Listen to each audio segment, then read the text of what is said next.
আর ব্যাপারটা শুধু সাধারণ মানুষ বা তরুণদের মধ্যেই কিন্তু সীমাবদ্ধ নেই। এই নতুন প্ল্যাটফর্মটা এখন রাজ্য রাজনীতির একেবারে শীর্ষ পর্যায়েও রীতিমতো আলোচনার কেন্দ্রবিন্দু।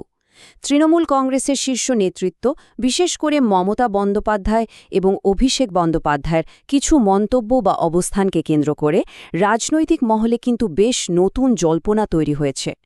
এই সিজেপিকে ঘিরে তাদের প্রকৃত অবস্থানটা ঠিক কী, তা নিয়ে চারিদিকে একটা জোরদার রাজনৈতিক চাপানুতর চলছে।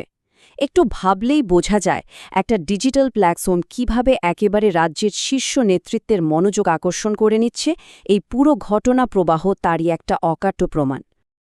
এখন সবচেয়ে কৌতূহলোদ্দীপক বিষয়টা হল তৃণমূল সাংসদ ডেরেক ওব্রায়ানের একটা মন্তব্য।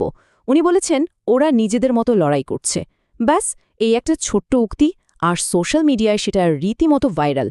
প্রতিষ্ঠিত রাজনৈতিক নেতারা এই নতুন ধরনের ডিজিটাল আন্দোলনকে ঠিক কীভাবে দেখছেন তার একটা খুব স্পষ্ট ইঙ্গিত কিন্তু এই উদ্ধৃতি থেকেই পাওয়া যায়।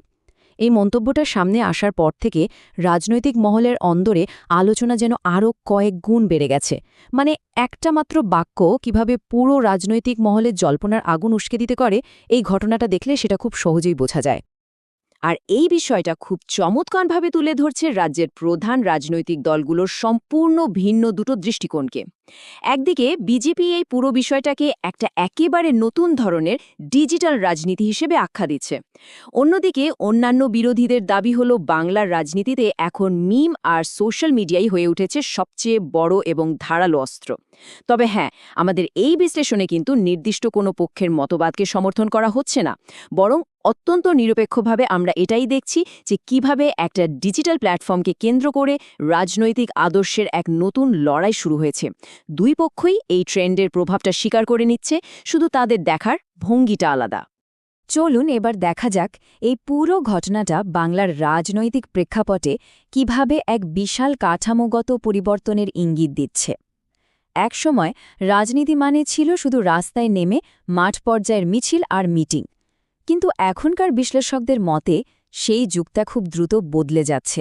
বর্তমানে সোশ্যাল মিডিয়ার প্রভাব এতটাই গুরুত্বপূর্ণ হয়ে উঠেছে যে শক্তিশালী ডিজিটাল উপস্থিতি ছাড়া রাজনৈতিক অস্তিত্ব টিকিয়ে রাখা সত্যিই কঠিন। আর ঠিক এই সুযোগটাই কাজে লাগাচ্ছে ককরোচ জনতা পার্টির মতো গেম চেঞ্জাররা।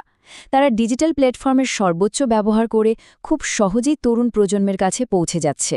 মানে মাঠের রাজনীতির পাশাপাশি একটা তীব্র ডিজিটাল লড়াইয়ের ক্ষেত্র তৈরি হয়েছে, যা এর আগে কখনো এতটা প্রবলভাবে দেখা যায়নি।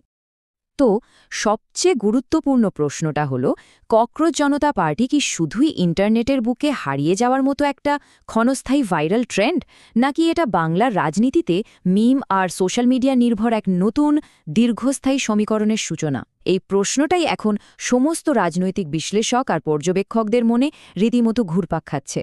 এই ডিজিটাল আন্দোলন ভবিষ্যৎ রাজনীতিকে ঠিক কোন দিকে নিয়ে যাবে, সেটাই এখন সবচেয়ে বড় আলোচনার বিষয়। আমাদের আজকের এই বিশ্লেষণ ঠিক এই চিন্তার জায়গাটিতেই শেষ হচ্ছে।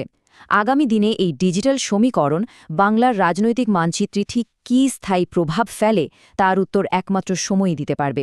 এতক্ষণ সাথে থাকার জন্য অনেক ধন্যবাদ।